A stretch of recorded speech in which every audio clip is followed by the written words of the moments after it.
بسم الله الرحمن الرحيم إن يسألكموها فيحفكم تبخلوا ويخرج أضغانكم ها أنتم هؤلاء تدعون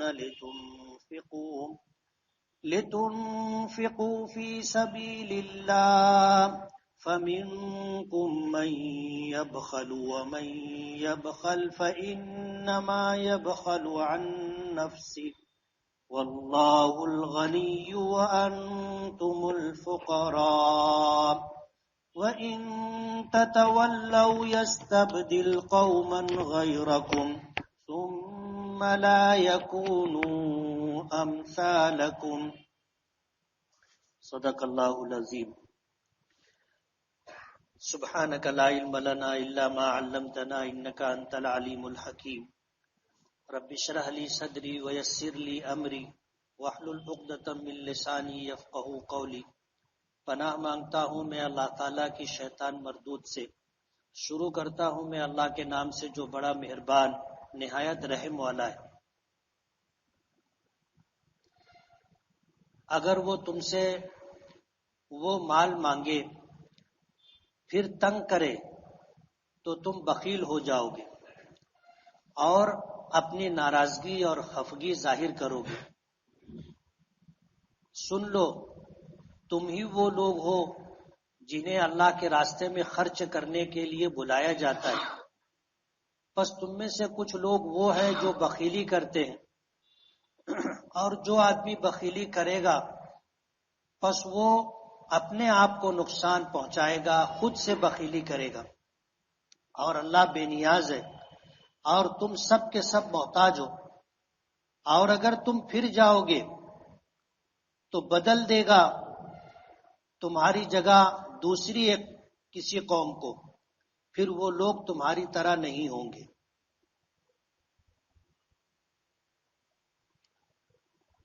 یہ سورہ محمد کی آخری 2 آیتیں ہیں. ذہن میں بات نہیں ہوگی، کافی ٹائم گزر گیا. لاک ڈاؤن کی وجہ سے مسجدوں کو تالے لگ گئے تھے، باجماعت نماز کا سلسلہ موقوف ہو گیا تھا. درس قرآن جیسی دینی خدمات پر بھی قدغن لگ گئی تھی. اللہ کا بے پناہ کرم اور احسان ہے کہ اللہ تعالیٰ نے پھر وہ سلسلہ جاری فرما دیا. جن حالات سے دنیا گزری ہے اور خاص طور پر اہل ایمان جن حالات سے دوچار ہوئے، شاید ماضی میں ایسا کوئی موقع نہیں آیا ہوگا کہ پوری دنیا میں بیک وقت کسی مصیبت اور پریشانی کو لے کر کے سبھی لوگ پریشان. علاقائی طور پر حالات آتے رہے، گزرتے رہے، لیکن شاید یہ پہلا موقع ہے کہ پوری دنیا میں ایک وبائی بیماری کو لے کر کے لوگ ایک ساتھ پریشان رہے. ہم اہل ایمان تو اللہ پر ایمان، توکل اور بھروسہ رکھتے ہیں، اور ہمارا یہ عقیدہ ہے کہ کرنے والی ذات اللہ کی ہے، اور ہمارے عقیدے کا ہی یہ بھی حصہ ہے کہ جو ہوگا وہ من جانب اللہ مقدر ہے. کوئی ایسا کام جو تقدیر میں نہ ہو اور ہو جائے ایسا نہیں ہوگا. ہم ایمان لاتے ہیں اللہ پر، اللہ کے رسولوں پر، اللہ کی کتابوں پر، اللہ کے فرشتوں پر، اچھی بری تقدیر پر اور آخرت کے دن پر. اچھی بری تقدیر ہمارے ایمان کا، ہمارے عقیدے کا ایک حصہ ہے.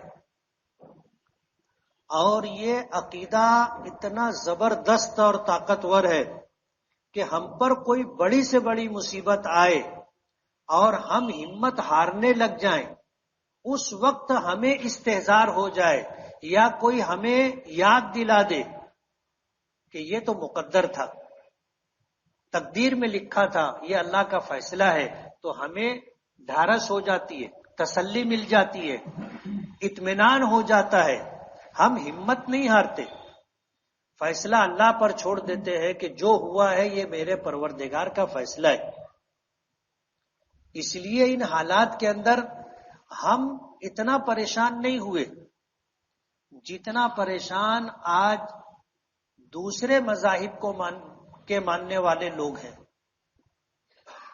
ان کا عقیدہ تقدیر پر نہیں ہے، وہ تو اسباب کو سب کچھ سمجھتے ہیں، اور حالات ایسے ہیں کہ اسباب نہیں ہے، یعنی بیماری ہے اور بیماری کا علاج نہیں ہے، اس لیے ساری دنیا پریشان ہے۔ اور ہمارا عقیدہ ہے کہ بیماری بھی وہی دیتا ہے، شفا بھی وہی دیتا ہے، اور ہمارے نبی نے ہمیں یہ پیغام دیا ہے کہ دنیا میں کوئی بیماری لا علاج نہیں ہے۔ اگر کسی بیماری کا علاج ہمیں معلوم نہیں ہے تو یہ ہماری لا علمی ہے، ہماری ناواقفیت ہے، اور ہماری بے بسی ہے کہ آج دنیا میں اس کا علاج ہے اور ہمیں علاج معلوم نہیں۔ ہم اللہ کے بے پناہ شکر گزار ہیں کہ اللہ تعالیٰ نے پھر درس قرآن کا سلسلہ شروع کر دیا۔ میں نے سورہ محمد کی آخری 2 آیتوں کی تلاوت کی ہے، اور یہ بھی بتا دوں کہ سورہ محمد مکمل ہو چکی تھی، سورہ فتح ہم شروع کر چکے تھے، اور چند آیتوں کی تفسیر ہو چکی تھی، لیکن آج تمہیدی گفتگو کرنا تھی، اس لیے یہ ہوا کہ سورہ محمد کی آخری 2 آیتوں کی تلاوت کر کے اس کا ترجمہ و تفسیر بتا دیں، تاکہ آگے سورہ فتح سے اس کا جو جوڑ ہے وہ سمجھ میں آ جائے۔ سورہ محمد میں اللہ پاک نے جہاد کا تذکرہ کیا، جہاد کا تذکرہ، اور جب جہاد ہوتا ہے، اللہ کے دشمنوں سے مقابلہ ہوتا ہے، تو پھر 2 صورتحال بنتی ہے، یا تو فتح یا شکست۔ اور اگر فتح ہوتی ہے تو 2 حال سے خالی نہیں، یا تو آدمی شہید ہو جاتا ہے یا پھر غازی بنتا ہے، اور جو مال غنیمت ملتا ہے وہ مجاہدین پر تقسیم ہوتا ہے۔ ماضی میں ایسا ہوتا تھا، اور خاص طور پر اسلام کے ساتھ ایسا ہوا کہ نبی کریم صلی اللہ علیہ وسلم اور صحابہ کرام ہجرت کر کے جب مکۃ المکرمہ سے مدینہ منورہ پہنچے تو خود نبی کریم صلی اللہ علیہ وسلم کے پاس کوئی مال نہیں تھا۔ مدینہ پہنچنے کے بعد اسلامی حکومت کی بنیاد ڈالی گئی، مشرکین مکہ نے جنگ شروع کر دی، اور چھوٹی بڑی جنگیں جو غزوات کہلاتے ہیں، جو سرایا کہلاتے ہیں، ایسے کچھ 23 غزوے ہوئے 10 سال کے عرصے میں، اور ان میں سے بیشتر غزوات ابتدا میں ہوئے، سب سے سلسلہ وار ہے۔ ظاہر بات ہے اس وقت جو لوگ اللہ کے راستے میں جہاد کرتے تھے تو انہیں اپنی جان بھی اپنی ہتھیلی پر لے کر کے چلنا پڑتا تھا، اور اپنا مال بھی لگانا پڑتا تھا۔ سرکار کے پاس کوئی خزانہ نہیں تھا، مجاہدین کو کوئی فوجیوں کی طرح تنخواہ نہیں دی جاتی تھی۔ صحابہ کرام تھے جو اللہ کے دین کی سربلندی کے لیے نبی کریم صلی اللہ علیہ وسلم کی رفاقت کا حق ادا کرنے کے لیے اپنی جان بھی قربان کر رہے تھے، اپنا مال بھی خرچ کر رہے تھے۔ اب ظاہر بات ہے سب کے پاس تو اتنا تھا نہیں، سب جو تھے وہ ہجرت کر کے آئے تھے، خالی ہاتھ آئے تھے۔ مکے سے جب نکلنے لگے تو مکے والوں نے کچھ ساتھ میں لے جانے کی اجازت نہیں دی تھی۔ رات کی تاریکی میں، اندھیرے میں خاموشی کے ساتھ لوگوں نے ہجرت کی تھی، جو کچھ ساتھ میں لے سکتے تھے وہ لے کر کے نکل گئے، باقی پوری جائیداد پراپرٹی سب کچھ مکے میں چھوڑ کر کے مدینہ پہنچے تھے، تو خود ان کے پاس بھی نہیں تھا۔ اسی لیے صحابہ کرام کے بارے میں آتا ہے کہ حضور نے فرمایا کہ میرے صحابہ نے 1 مٹھی جو اللہ کے راستے میں خرچ کیا تھا، بعد میں آنے والے احد پہاڑ کے برابر سونا بھی خرچ کریں گے تو نیکی میں ان کی برابری نہیں کر سکے۔ اگر یہ پس منظر ہمیں معلوم نہ ہو، حالات کا ہمیں علم نہ ہو، تو ہمیں حیرت ہوتی ہے کہ اگر صحابہ نے 1 مٹھی جو صدقہ کیا اور بعد میں آنے والے احد پہاڑ کے برابر سونا صدقہ کرے تو ثواب میں ہم ان کی برابری نہیں کر سکیں گے، یہ کیسے؟ لیکن اگر یہ حالات آپ کے علم میں ہو تو آپ اندازہ کرو گے کہ اس وقت صحابہ کرام نے جو کچھ خرچ کیا وہ ان کا ہی حق تھا، اور انہوں نے اپنی طاقت سے زیادہ دین پر خرچ کیا ہے۔ ان دو آیتوں میں اسی کا تذکرہ ہے کہ جب تم جہاد کرو گے اور مال غنیمت تمہیں ملے گا اور پھر اگلے جہاد کے لیے ضرورت پڑے گی مال کی، تو اللہ کا نبی اگر تم سے مال مانگے گا اور مال لینے میں زور زبردستی کرے گا، فیوفکم، یعنی تم سے جو ہے اصرار کر کے مانگے گا کہ نہیں دو اور سب دو جو تمہیں مال غنیمت میں ملا تھا، تب خلو، تو تم بخیلی کرنے لگو گے، وَيُخْرِجْ أَضْغَانَكُمْ، اور اپنی ناگواری ظاہر کرو گے، اسلام کے خلاف تمہارے دل میں جذبات پیدا ہوں گے کہ یہ کیسا دین و مذہب ہے کہ ہم نے اپنا سب کچھ لگایا اور جیت گئے، کچھ مال غنیمت ملا، تو پھر اب یہ دین ہم سے سب واپس مانگ رہا ہے، اللہ کا رسول ہم سے سب واپس مانگ رہا ہے، تو تمہیں ناگواری ہوگی۔ اس لیے اللہ تم سے سب نہیں مانگتا، سب نہیں مانگتا، تھوڑا سا مانگتا ہے۔ تھوڑا سا کیا؟ زکوٰۃ کے نام پر 2.5%، یعنی 100 روپے میں سے 2.5 روپیہ، اور وہ بھی پورے سال میں ایک مرتبہ، یہ تو فرض ہے۔ اس کے علاوہ بوقت ضرورت تم سے جو مانگا جا رہا ہے وہ تمہارے اوپر ہے کہ تم جو دینا چاہو دو، اس میں کوئی مقدار مقرر نہیں ہے۔ اگر تمہارے پاس ہے تو دو، نہیں ہے تو مت دو، کوئی زبردستی نہیں اور کوئی مواخذہ نہیں۔ اگر اللہ کا رسول، اللہ اور اس کا رسول تم سے مال غنیمت سب کا سب مانگے اور اصرار کرے تو تم بخیل ہو جاؤ گے اور اپنی ناگواری کا اظہار کرو گے۔ اس لیے اللہ سب نہیں مانگتا، 2.5% مانگتا ہے، اور اللہ کے راستے میں جو تم خرچ کرو وہ مانگتا ہے۔ فَمِنْكُمْ مَنْ يَبْخَلْ، تو تم میں کچھ ایسے لوگ ہوں گے جو بخیلی کریں گے۔ اللہ پاک فرماتے ہیں کہ وَمَنْ يَبْخَلْ، جو بخیلی کرے گا فَإِنَّمَا يَبْخَلُ عَنْ نَفْسِهِ، وہ اپنے آپ سے بخیلی کرے گا۔ آج جو تم خرچ کرو گے اللہ اس پر اتنا اجر دے گا کہ تمہیں اندازہ نہیں ہے۔ اس کا اشارہ حضور پاک صلی اللہ علیہ وسلم نے دیا کہ اگر ایک مٹھی جو صدقہ کرو گے تو اس ایک مٹھی جو پر اللہ پاک اتنا اجر دے گا کہ بعد میں آنے والے احد کے برابر سونا خرچہ کریں گے تو جو ثواب ان کو ملے گا اس سے زیادہ ثواب اللہ پاک تم کو ایک مٹھی جو صدقہ کرنے پر دیں گے۔ اب ظاہر بات ہے کہ اتنے بڑے وعدے پر بھی اگر کوئی نہ خرچ کرے تو وہ اللہ کا کوئی نقصان کرے گا، وہ اپنا نقصان کر رہا ہے کہ اتنے بڑے اجر سے اپنے آپ کو محروم کر رہا ہے۔ اگر مال بچ بھی گیا، تم نے بچا بھی لیا اور موت آ گئی تو ساتھ تو لے کے نہیں جاؤ گے، چھوڑ کر کے جانا پڑے گا، اور پھر وہ مال دوسروں کے کام آئے گا۔ تو تمہارا مال دوسروں کو کام آئے اس سے بہتر یہ ہے کہ تمہارا یہ مال تم کو کام آ جائے، تم اللہ کے راستے میں خرچ کرو۔ فرمایا واللہ الغنی وانتم الفقراء، اللہ اگر تم سے مال مانگ رہا ہے، اللہ کا رسول اگر تم سے مطالبہ کر رہا ہے تو اس لیے نہیں کہ اللہ محتاج ہے، اللہ بے نیاز ہے۔ واللہ الغنی، اللہ بے نیاز ہے، وانتم الفقراء، تم محتاج اور ضرورت مند ہو، اللہ محتاج نہیں ہے۔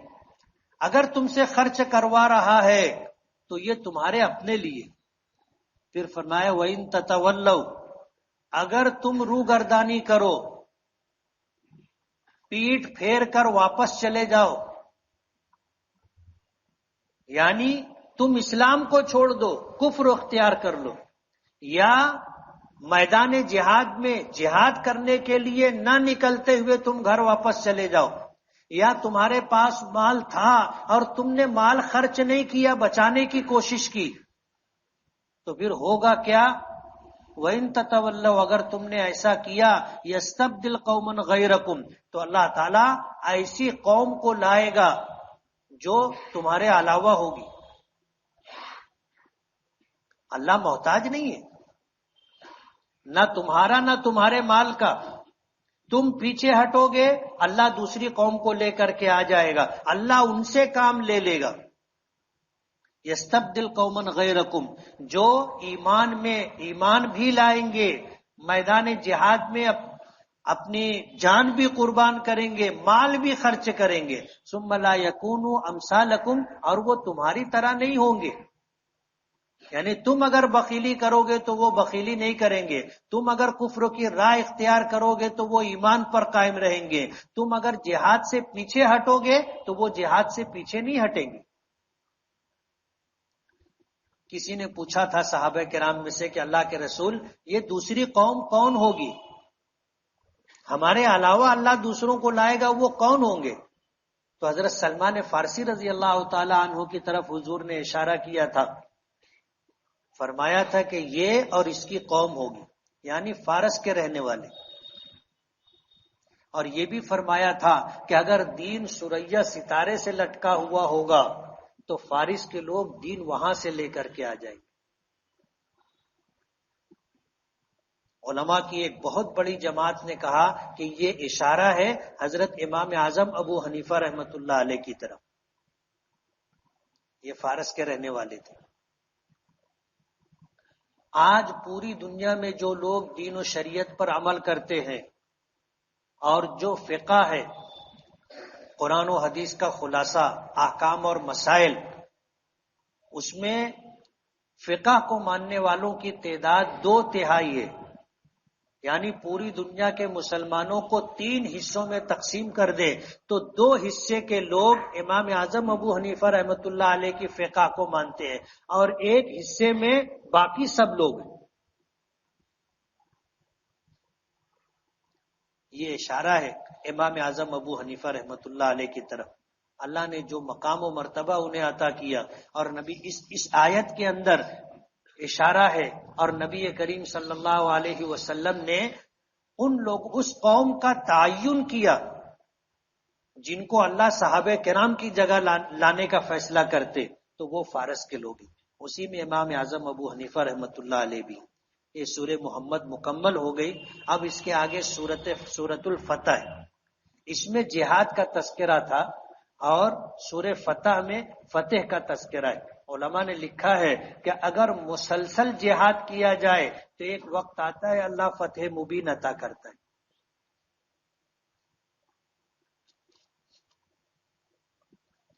داڑھی نہیں آ رہی ہے تو کیا داڑھی رکھنے کی نیت سے کلین شیو کروانا درست ہے؟ مت کروا, ورنہ گناہ ہوگا.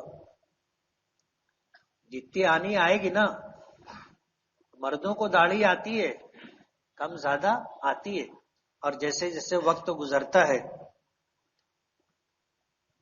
شرعی مسافر جس کو فرض نماز قصر ادا کرنی ہے, اس شخص کو دوران سفر سنت موقدہ, غیر موقدہ اور نوافل ادا کرنا پڑے گا کہ نہیں؟ فرض جب تخفیف کر دی گئی, 4 رکعت کی جگہ 2 رکعت پڑھنی ہے, تو تمام سنتوں کی سنیت ختم ہو گئی, وہ بھی نفل کے درجے میں آ گئی. اور سنت موقدہ ہو, غیر موقدہ ہو, نفل ہو, آپ کے پاس وقت ہو تو آپ پڑھ لو, ثواب ملے گا. نہیں پڑھو گے تو گناہ نہیں ہوگا. اور سنت و نوافل میں قصر نہیں ہے, پڑھو گے تو پوری پڑھنا پڑے گا. خواتین کے سر کے بال پہلے دفن کر دیا کرتے تھے, لیکن ان دفن شدہ بالوں کو بھی کھود کر نکال لیا جاتا تھا, اس لیے اب یہ مشورہ دیا جانے لگا کہ ان بالوں کو جلا دیا جائے. تو کیا ایسا کیا جا سکتا ہے؟ بہتر یہ ہے کہ اسے دفن کیا جائے. بہتر یہ ہے کہ دفن کیا جائے. اور جیسا بتایا جا رہا ہے کہ اس کے بعد بھی لوگ کھود کر کے نکال لیتے, مجھے نہیں لگتا کہ ایسا ہے. تو پھر دوسرے درجے میں آپ اگر جلانا چاہیں تو جلا سکتے ہیں, لیکن جلانا مناسب نہیں. اگر امام کی اقتدا میں نماز پڑھ رہے ہیں اور مقتدی سے کوئی غلطی ہو گئی تو کیا سجدہ سہو واجب ہوگا؟ نہیں. امام کے ساتھ رہتے ہوئے ہم امام کے تابع، اگر ہم سے کوئی سہو ہو گیا تو اس کا اعتبار نہیں، نماز ہو جائے گی۔ مثلا پہلے قاعدے میں اتحیات کے بعد درود شریف پڑھ دیا،